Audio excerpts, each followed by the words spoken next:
بہت پہلے کی بات ہے، مکہ مکرمہ میں ایک نیک دل لڑکا رہتا تھا جس کا نام عبداللہ تھا۔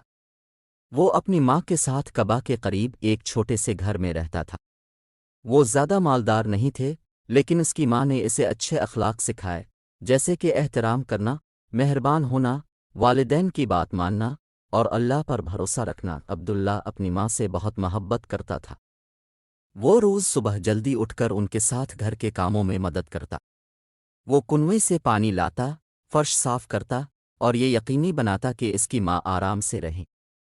چاہے وہ تھکا ہوا ہوتا، وہ کبھی شکایت نہیں کرتا تھا، کیونکہ اسے پتہ تھا کہ اللہ کو اس کی مہربانی پسند آئے گی۔ ایک دن عبداللہ کی ماں بیمار ہو گئے۔ عبداللہ بہت پریشان ہوا اور ان کے پاس ہی رہنے لگا۔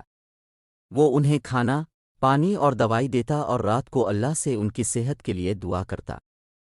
ان کی ماں نے کہا، میرے پیارے بیٹے، تم بہت اچھے ہو، اللہ تمہیں علم اور حکمت عطا کرے۔ عبداللہ نے اپنی ماں کا ہاتھ پکڑ کر وعدہ کیا، امی، میں آپ کو خوش دیکھنا چاہتا ہوں اور اللہ کو راضی کرنا چاہتا ہوں۔ اسے یقین تھا کہ اس کی ماں کی دعائیں اسے بڑی کامیابیاں دلا سکتی ہیں۔ ایک دن بازار میں عبداللہ نے ایک بوڑھے آدمی کو دیکھا جو ایک بھاری تھیلا اٹھانے کی کوشش کر رہا تھا۔ عبداللہ فوراً ان کی مدد کو بھاگا اور ان کا تھیلا اٹھا کر ان کے گھر تک لے گیا۔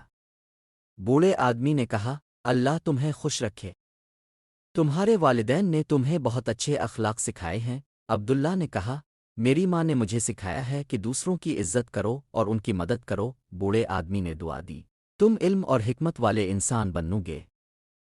عبداللہ بڑا ہو کر قرآن کی تعلیم حاصل کرنے اور اسلام سیکھنے میں لگ گیا۔ اس کی ماں روزانہ دعا کرتی کہ اللہ اسے علم اور ہدایت عطا کرے۔ ایک دن ایک مشہور عالم مکہ آئے اور انہوں نے عبداللہ کو مشکل سوالات پوچھے۔ عبداللہ نے بڑے صبر اور حکمت سے جواب دیا۔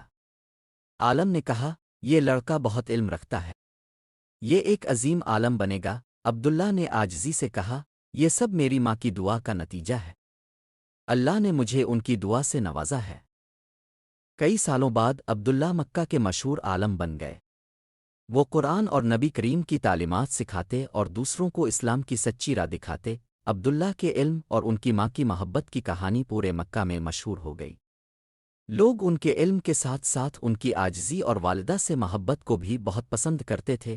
عبداللہ لوگوں کو نصیحت کرتے کہ والدین کی عزت کرنا بہت ضروری ہے۔ وہ اکثر کہتے، والدین کی عزت اور خدمت اللہ کی رحمت کا دروازہ ہے۔ ماں کی دعا ایک خزانہ ہے جو کامیابی اور خوشی کی طرف لے جاتی ہے۔ وہ یہ آیت قرآن سے سناتے اور ہم نے انسان کو اس کے والدین کے بارے میں نصیحت کی، میری اور اپنے والدین کی شکر گزاری کرو، آخر لوٹ کر میرے ہی پاس آنا ہے۔ سورہ لقمان 14۔ والدین کی عزت اور ان کی بات ماننے سے اللہ کی برکتیں آتی ہے۔ ماں کی دعا ایک نعمت ہے جو زندگی میں